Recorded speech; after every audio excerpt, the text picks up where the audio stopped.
Pape Makhar Camara la waaw tey jii dañoo ñëw au niveau de la préfecture pour sensibiliser les jeunes pour ñu inscrire ci liste électorale yi en même temps aussi les inciter ñuy porter masque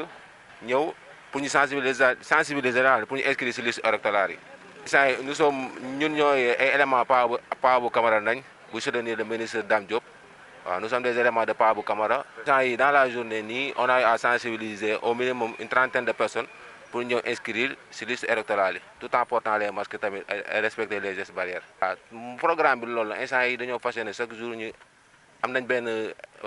programme moom lañuy étaler du genre dañuy ñëw sensibiliser chaque jour on est là jusqu'à ce que liste inscription yi arrêté pour ñu inscrire gars yi daal ci liste électorale yi. voilà par rapport ak suñu moroomu jeunes yi instant yi dañoo bëgg ñu ñëw massivement inscrire ci liste électorale parce que instant yi boo inscrire ci liste électorale yi doo mën a voter.